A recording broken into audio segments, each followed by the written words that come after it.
لا حول ولا قوة إلا بالله العلي العظيم. أعوذ بالله من الشيطان اللعين الرجيم. بسم الله الرحمن الرحيم.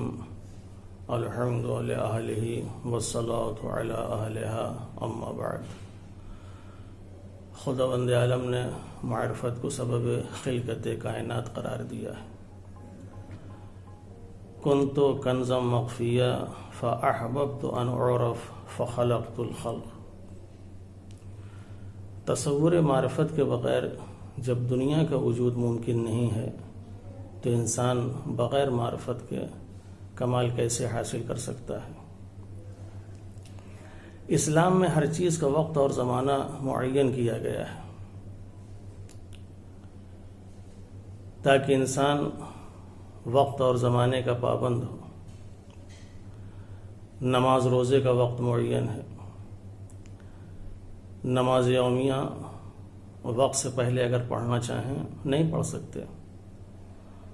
صبح کی نماز کا جو وقت ہے اس وقت سے پہلے، جیسے آج کل سحر میں جاگ رہے ہیں اور سحر کھا کے جلدی سے نماز پڑھ کے سو جائیں، ایسا نہیں ہو سکتا. صبح کی نماز کا وقت ہوگا تبھی نماز پڑھ سکتے ہیں.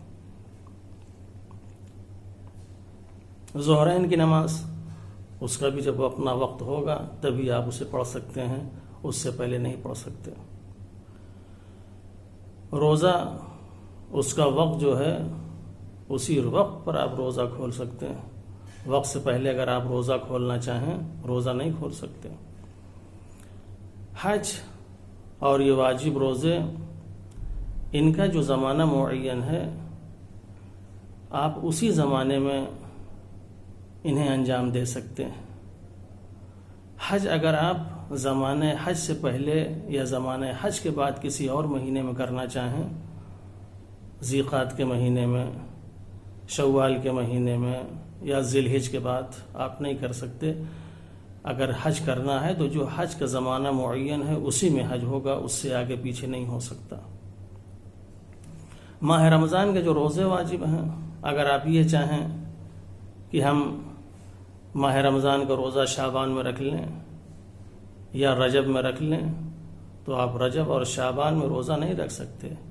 وہ زمانہ جو ماہ رمضان کا معین ہے واجب روزوں کے لیے، اسی میں آپ وہ روزہ رکھ سکتے ہیں، اس کے علاوہ کسی اور مہینے میں نہیں رکھ سکتے.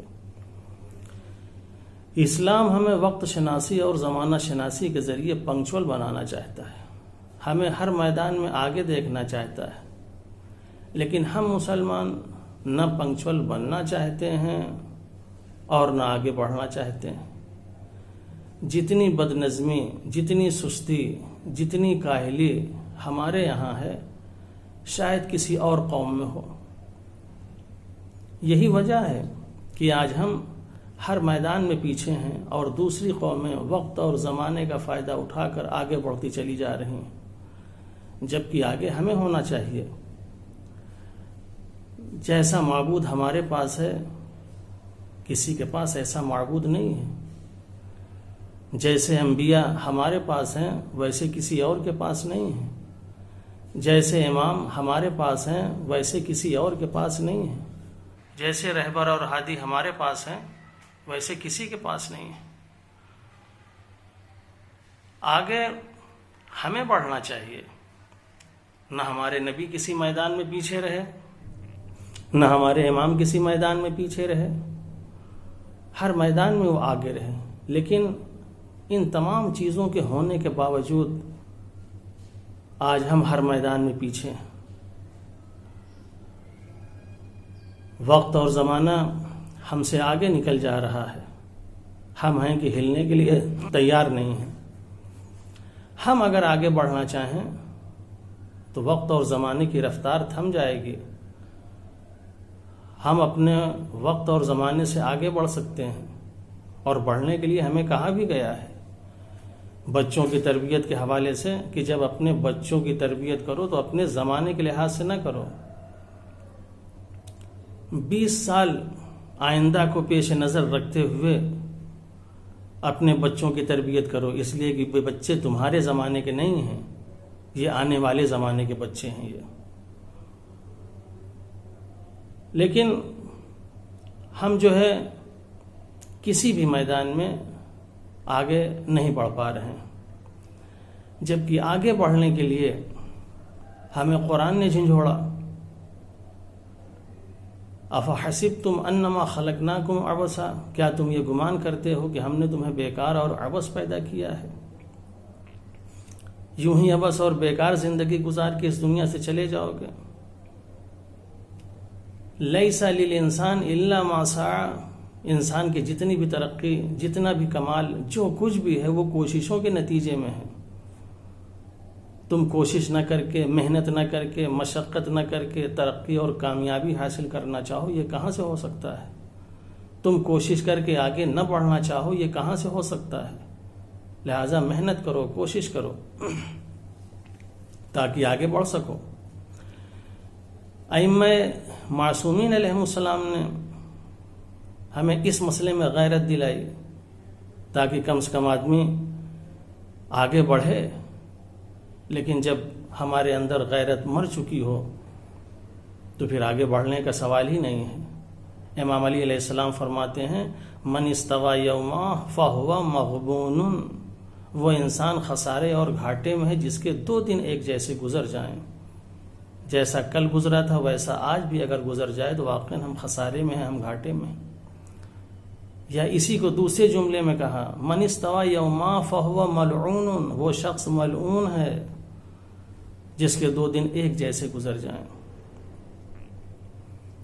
یا جو امام علی علیہ السلام کی ایک اور حدیث ہے جو انسان کو متوجہ کرنے کے لیے اور انسان کو غفلت سے باہر آنے کے لیے بہترین حدیث ہے، ان اللیل والنہار یعملان فیک فلیعمل فیہما، رات اور دن تمہارے اندر کام کر رہے ہیں، تمہیں بھی چاہیے کہ رات اور دن میں کام کرو۔